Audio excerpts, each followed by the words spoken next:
بسم الله الرحمن الرحيم السلام عليكم ورحمة الله تعالى وبركاته وقيارتو نلا حريرتاي ميل والبا جوجتان إيسي والبا نلا حريرتان كسو دوادا براحان كلنا سوشيال ميديا سيدا برتين يوتيوب كأدوبيا ميديو إيسيدو كلا برتكلا فيسبوكا ام دوبيا قضبادان إذين ودنا وحا كميدا magaalada beledweyne ee gobolka Hiiraan galabta waxaa kulan ku yeeshay xildhibaano ka tirsan baarlamaanka federaalka Soomaaliya labadiisa aqal odayaasha dhaqanka waxgarad iyo sidoo kale qaybaha kala duwan ee bulshada iyo taliyaha hay'adda sirdoonka ee Soomaaliya Shambelos maxay ka wada hadleen kulankaasi ujeedka muxuu ahaa maxaana laga soo saaray Shambelos iyo heer Hiiraanna maxay isku afgarteen xog dhameystiran oo la xiriirta ayaan la wadaagi doonaa sidoo kalena marka laba talaabo qaaday gudaha musiga galbiyi u doon xabadaada waa soo xabada labaada maxkamadda ciidamada qalabka sida ee Soomaaliya ayaa maanta u fadhiisatay dhageysiga eedeysane Ibraahim Madey aadan oo magaciisa afgarashada Cabdiraxmaan loo yaqaano isla markaasina iska dhigay inuu haraadsan yahay dilay maamo Khadiijo Siyaad Maxamed xogtaasi oo dhameystiran iyo qaabka uu dhacay dhagar qabahaasi iyo taatikadu adeegsada ayaa la wadaagi doonaa sidoo kalena maanta magaalada Muqdisho waxaa ka furmay shirka maalgashiga ee qurba joogta Soomaaliyeed isla markaasina wasaaradda arrimaha dibadda xukuumadda Soomaaliya soo qaban qaabisay oo maalgelinayo bangiga IBS waxyaabahii loogu hadlay maxay tahay muhiimadaasi xogta oo dhameystiran ayaa la wadaagi doonaa isla markaasina idin soo gudbin doonaa u diyaar garooba waa tahay balse adiga na daawanay haday tahay markii kugu horeysay channelkeena ee YouTube-ka Adobe Media na dul imaadii subscribe-ka ay noo saareen fadlan calaamada guud horta subscribe-ka taabo gambeelka furasi ama macaamiil joogto u noqon sidoo kale barta Facebook-ka Adobe follow hadii soo dheen lowna soo dhee isla markaasina video-ga laag noo saar asxaabta la sii wadaagay u sii share gareey mahadsanid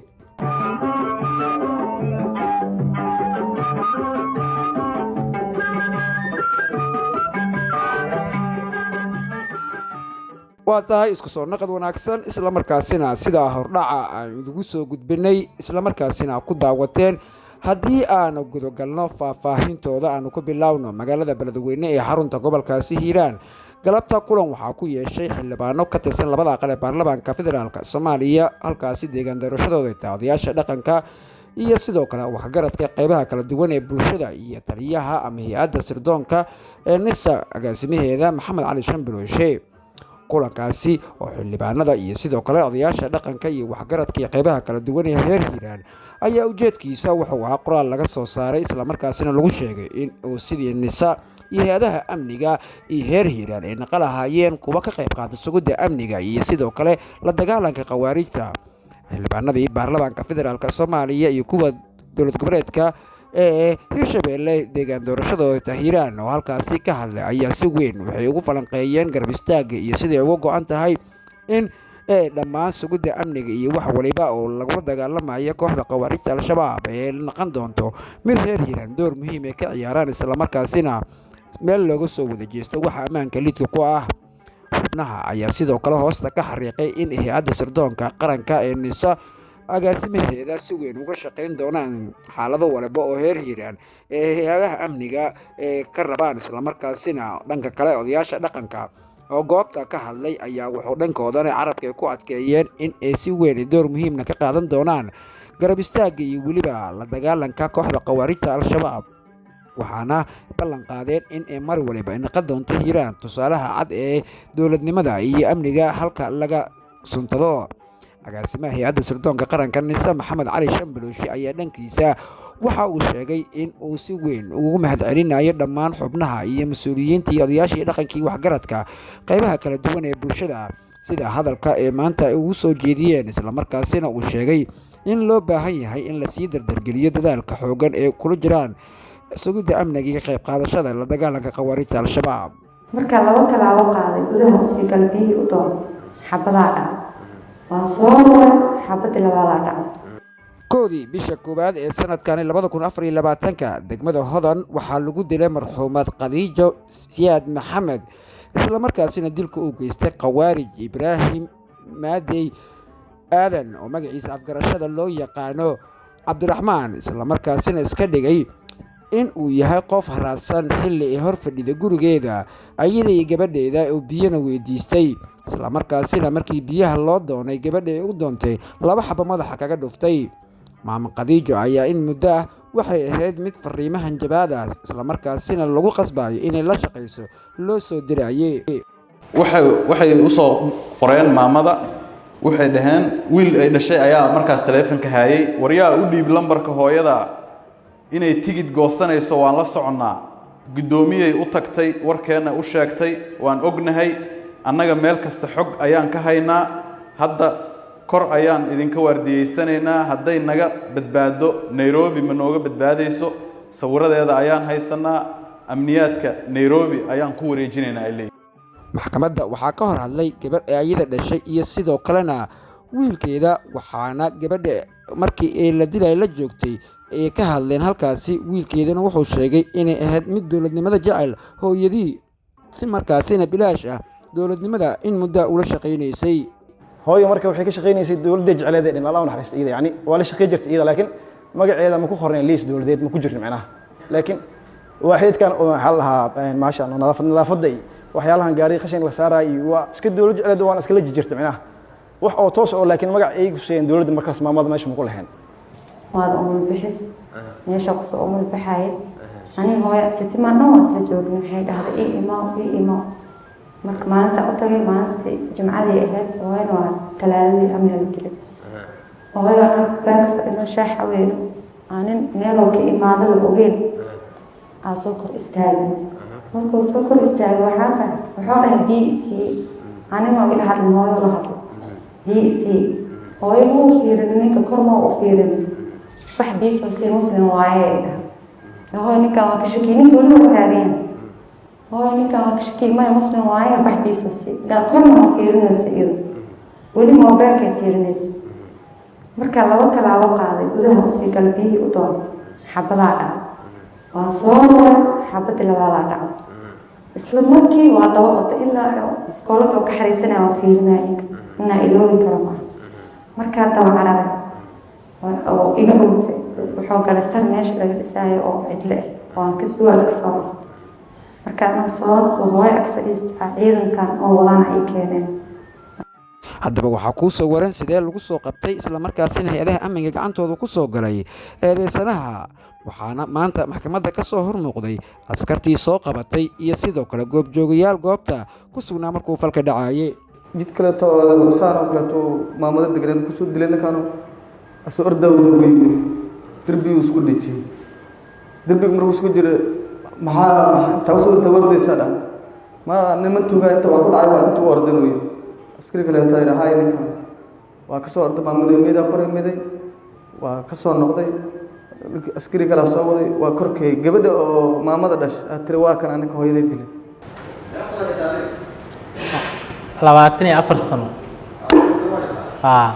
tuuga markuu maqalin uu dhaqaajiyay aniga ninkiya markii meesha ku sii hayay nawadaana meesha geeyay meesha wax ka dhaceen markaas wuu iska meermeeriyay meesha ma aadi kariyo dhawaa cabsana waxaan dhahay nabadaadii ilaa waa ku qasbay wuu isoo wadi isoo fiiriyayo marba dhinac isoo fiiriyayo waa soo wada meeshii ee kiis ka dhaceena keena anigana markaas hooyada gabadhii la dilay gabadhii dhashay meeshii joogtay waa kana ay dhahday ninka anoo waday waxay dhahday waa kana ninka hooyadii dilay. markaas ka bacdi waxaan dhahnay biskoolad soo bixi biskoolad markuu soo bixiyey hal xab nugu rido ka bacdi anigana waa xabada ku furnay lugoo ku jijaba labada lugood halaas bisaa meesha ka dhaceen. intaasi kadib baaraka tirsan hay-adda dambi baarista Soomaaliya CID ayaa maxkamadda la wadaagay xog ku saabsan kiiskani islamarkaasina maxkamadda ka codsaday eedeysanaha in la dilo maadaama asigoo gacanta kula jiro fal dilah la soo qabtay. gacan ku dhiigle al-shabaab arxanlaawo ibraahim aadan maadey isla markii uu imaaday goobta uu dilka ka fulin rabay oo ay fadhisay maamul Khadiijo marxuumad Khadiijo Maxamed Siyaad Maxamed uuna iskaga dhigay markii ugu horeysay qof musaafira oo haayo oo dhibaato ka muuqato iskaga dhigay wuxuuna ka codsaday inay biyo oo cabbo ay siiso taas beddelkeeda gabarteeda oo ag fadhisay way shakisay ninkaana shaki bay ka qaaday hooyadeeday dhigta waxay ugu sheegtay hooyo ninkan inay aad uga shakisan tahay laakiin maamada taas ma aysan dhageysanin waxna kama aysan soo qaadin naxariisaa gashay biyay u dirtay biyo u cabbo u keenay dhahday taas beddelkeeda isaga waxa uu qorsheynayay oo uu fursad ay u ahayd uuna ka shaqeynayay dilkeeda ayadoo ah maamo maskiin oo dadka shaqooyinka hoose ka shaqeeya gaar ahaan waaxda nadaafadda degmada ay ku qornayd dilkaasna uu si arxan darraa uu meeshaas uga geystay isla markiina isaga oo aan meel gaarin oo rabo inuu isku fakado kana fakado gacmaha cadaaladda oo guriga dilka uu ku geystay aan ka fogeyn ay ciidamada amniga ay ka hor imaadeen uuna isku dayay inuu ciidamada amniga waxyeeleeyo sidaasna ay uga hortageen ayna xabad ku dhufteen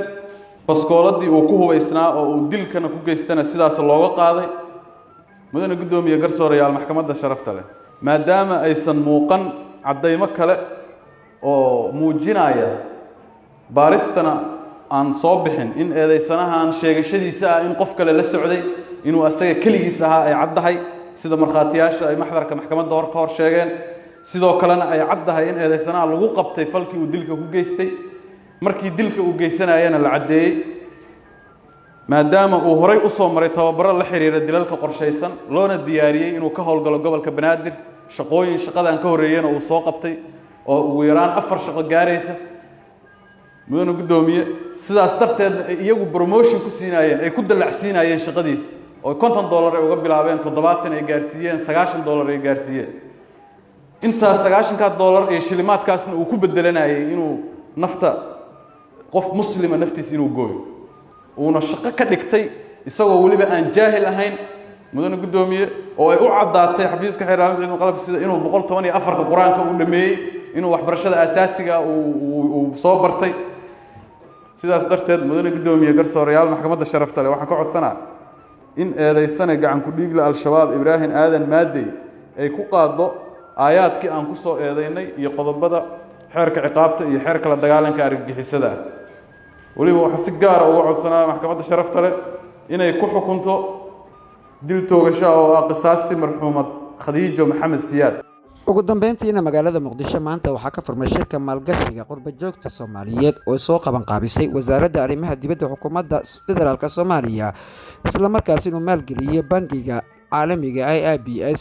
xubnihii ka soo qayb galay shirkan maalgashiga qurba joogta Soomaaliyeed ayaa waxaa ka mid ahaa xubno qurba joog ah ganacsato xubno ka tirsan wasiirada xukuumadda federaalka Soomaaliya sida wasaaradda arrimaha dibadda sidoo kale tan shaqadii shaqaalaha bangiga IIBS iyo marti sharaf kale ugu horreyn goobta waxaa ka hadlay mas-uuliyiin ka socotay qurba joogta iyo sidoo kale xubno kale oo ka tirsan dowladda Soomaaliya waxaana rugta ganacsiga Soomaaliya oo magaciisa ku hadlayay isla markaasina goobta goobjoog ka ahaa gudoomiyaha rugta ganacsiga Soomaaliyeed Maxamuud Cabdikariin Gabeere wuxuuna sheegay doorka muhiimka ee ka qaateen qurba joogta Soomaaliyeed marxaladaha kala duwan ee dalka uu soo maray noo bilowday diaspora nacfigeeda soo bilowday alxamdulillah xawaaladaha Soomaaliya iyo diaspora oo dhaqaale xaq ka keenaysay iyo xawaaladaha soo min guurinayay iyo ganacsatada import oo ku soo adeegaysay lacagtaas waxa moodaa inay wax badan dalka ka qabteen oo runtii aan ganacsatada Soomaaliya abaal uga hayso lacagta diasporada ka timaada oo haddii aan la heli lahayn dalkaani wax badan laga dareemi lahaa dhibaatada ka imaan lahayd wasiirka wasaaradda shaqada iyo shaqaalaha xukuumadda federaalka Soomaaliya ayaa asna goobta ka hadlay wuxuuna yiri meelaha uu ka liixi waayo waxa qayb ka ahaa qurba joogta Soomaaliyeed oo maalgelin badan sameynaysa hadday tahay xagga tacliinta hadday tahay xagga waxbarashada hadday tahay xagga caafimaadka iyo hadday tahayba dhaqaale joogta inay ku soo kabaan waalidiintoodii iyo qaraabadii dalka gudihiisa joogtay shirkani maanta waxaa si rasmi u furay wasiirka wasaaradda arrimaha dibadda ee xukuumadda federaalka Soomaaliya Axmed Macalin Fiqi asigoona shirkani ka jeediyay hadalkani la isku raacsan yahay in fikradda maalgashiga dalkeena iyo qurba joogtu ay isku sidkan yihiin oo dadka gudihiisa qurba joogta maalgashaday iyo quruxda dalka ka muuqata intaba waa isku sidkan yihiin waana mawrid weyn waa il dhaqaale oo xooggan oo nolosha dadkeenna wax weyn tarta muhiimna u yihiin horumarka dalka sida horumarinta dhaqaalaha adeega bulshada oo caafimaadka iyo waxbarashada shaqo abuurka guud ahaana intaasi ayaan kusoo gabagabaynaynaa tan iyo markale intaas arki doono waxaa inaga tegaynaa sidaas iyo nabadiino